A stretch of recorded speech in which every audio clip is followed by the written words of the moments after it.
Assalamualaikum warahmatullahi wabarakatuh. Saya Andirani Hasan dari SKU 2C. Kali ini saya akan fokus membahas tentang metode memasak. Yang pertama yaitu saute. Saute atau menumis. Dalam teknik menumis, alat yang kita gunakan yaitu saute pan. Saute pan terbuat dari tembaga, sehingga akan membutuhkan panas dan waktu yang lebih baik.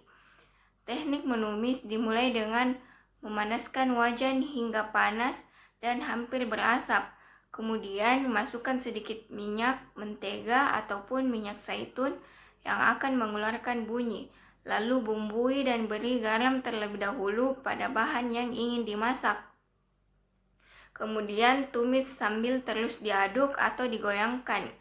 Jika menggunakan bahan yang lebih kecil seperti kacang polong, maka itu akan dimasukkan terakhir ketika bahan utamanya sudah mulai matang.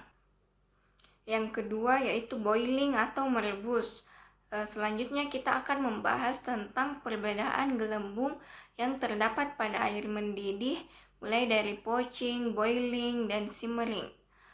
Yang pertama yaitu poaching. Poaching ditandai dengan gelembung yang terdapat pada air panas yang ketika diaduk, gelembung tersebut tidak dapat menghilang dan merupakan musuh bagi protein.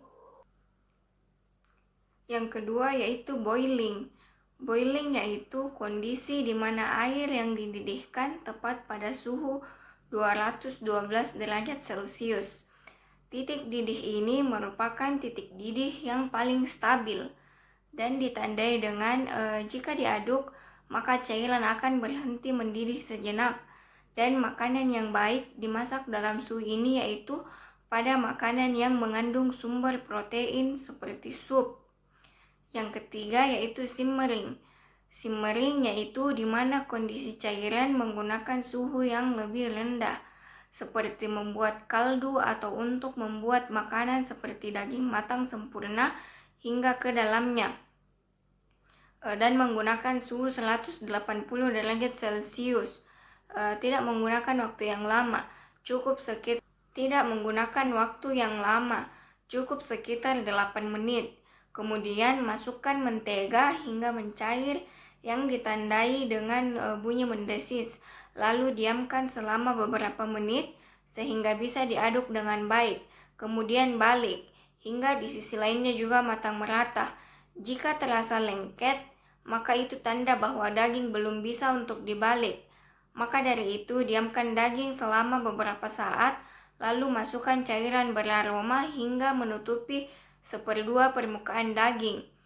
Kemudian masukkan beberapa bumbu.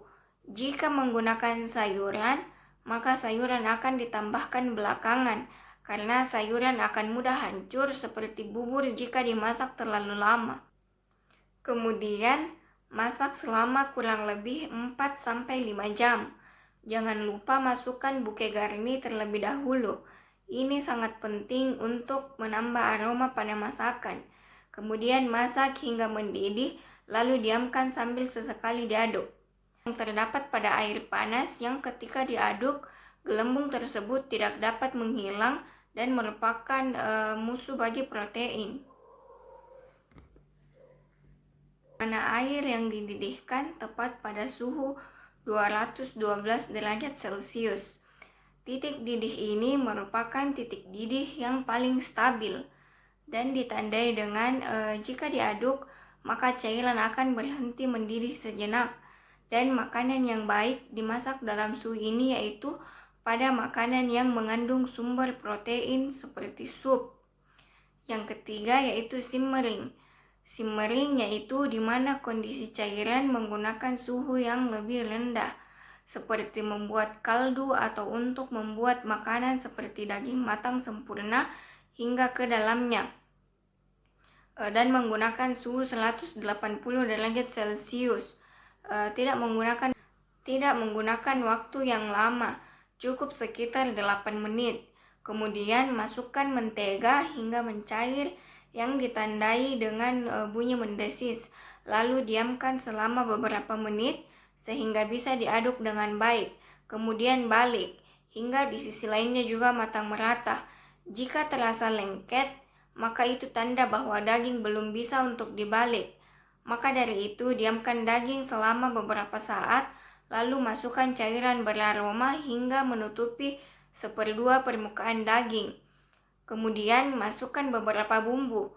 Jika menggunakan sayuran, maka sayuran akan ditambahkan belakangan, karena sayuran akan mudah hancur seperti bubur jika dimasak terlalu lama. Demikian video dari saya kali ini. Assalamualaikum warahmatullahi wabarakatuh.